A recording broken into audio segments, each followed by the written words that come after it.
जोहार आप सभी साथियों को हमारे आदिवासी परिवार बागीदोरा में आप सबका स्वागत है। आप सभी साथियों को हम अवगत कराना चाहेंगे कि 26/3/2025 को गराडू गुजरात में चिंतन शिविर होने जा रहा है, जिसकी हम समीक्षा तैयारी के लिए यहाँ पर आए हैं। तो आप देख सकते हो यहाँ पर जो ग्राउंड है गराडू में, इस क्रिकेट ग्राउंड है, उसमें प्रोग्राम होने वाला है। जो ग्राउंड बहुत बड़ा है और इस ग्राउंड में यहाँ पर पूरा पंडाल लगेगा और ये जो ऑटो पड़े हैं उधर लगेगा हमारा स्टेज और सारी बैठने की व्यवस्था की जाएगी। और जो ये ग्राउंड के आसपास का जो एरिया है वहाँ पर सारी पार्किंग की व्यवस्था की गई है, जिसमें जो आने वाले दूर दूर से गुजरात, राजस्थान, एमपी सभी जगह से जो आने वाले हमारे साथी हैं उनके लिए पार्किंग की व्यवस्था, पानी की व्यवस्था सारी की गई है। और पानी के लिए इन्होंने लगभग 8-10 टैंकर की व्यवस्था की है। और जो झालोद रोड के पास में स्कूल है, गवर्नमेंट स्कूल है, उसके पास में ही यह ग्राउंड है जो गराडू क्रिकेट ग्राउंड के नाम से जाना जाता है।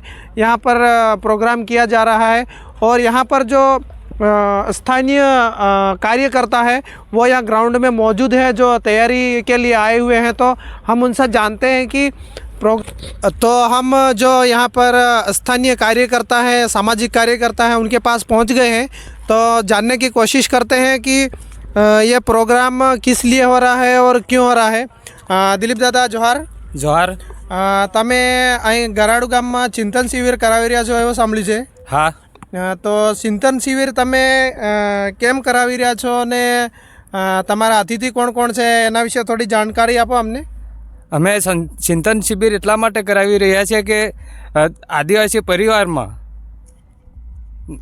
કોઈને એટલી જાગૃતતા નથી કે અમે આદિવાસી પરિવારથી આપણા હકો શું છે, અધિકારો શું છે, અને અમારા મુખ્ય અતિથિ છે ભવરદાદા. સારું છે. અને જે આપણે રાજસ્થાન છે, પછી ગુજરાત અને એમપી આપણા પડોશમાં છે, તો એ બાજુથી પણ લોકો આવશે તો એમને આવવા માટે કયો રસ્તો સહી રહે છે? એમપીવાળાને થાંડલા જબ્બાથી જે લોકો આવે છે એમને લીમડીથી સીધા ઝાલોદ અને ઝાલોદથી ફતેપુરા મેન રસ્તો પકડી લેવાનો. મેન રસ્તા ઉપર ગરાડુ ગામે ક્રિકેટ ગ્રાઉન્ડ છે, ત્યાં જ આપણું ચિંતન શિબિર છે. અને જે લોકો રાજસ્થાનથી આવે છે ગાંગડતળાઈ બાજુથી, એ લોકોને ચલોપાટ આવવાનું, ચલોપાટથી ગરાડુ ફતેપુરા રસ્તો પકડવાનો છે. અને જે લોકો સંતરામપુર બાજુથી આવે છે એ લોકોને સુખસરથી ગાણીખૂટ થી લોકલ રસ્તો આવે છે ગરાડુ, એ રસ્તાથી બી આવા છે. અને ઝાલોદ ફરીને આવવું હોય તો ઝાલોદ બાજુથી બી આવા છે. સારું છે. તો તમે જોઈ શકો છો કે અહીંયા ગુજરાતમાં ગરાડુ ગામમાં ક્રિકેટ ગ્રાઉન્ડમાં પ્રોગ્રામ થઈ રહ્યો છે. તો એમની તૈયારી બેઠક લગભગ પૂરી થઈ ગઈ છે અને વ્યવસ્થા પણ પૂરી થઈ ગઈ છે. તો કાલેથી બધી જ વ્યવસ્થા કમ્પ્લીટ થઈ જશે. અને તમે વધારેથી વધારે અહીંયા ગરાડુમાં ક્રિકેટ ગ્રાઉન્ડમાં ઉપસ્થિત થવાની કોશિશ કરજો. અને જેટલા બી મારા આદિવાસી ભાઈઓ છે એમને વિનંતી છે કે એકબીજાથી વધારેથી વધારે વિડીયો શેર કરી અને આપણા આદિવાસી ભાઈઓને અહીંયા પહોંચાડવાની કોશિશ કરજો. જોહાર.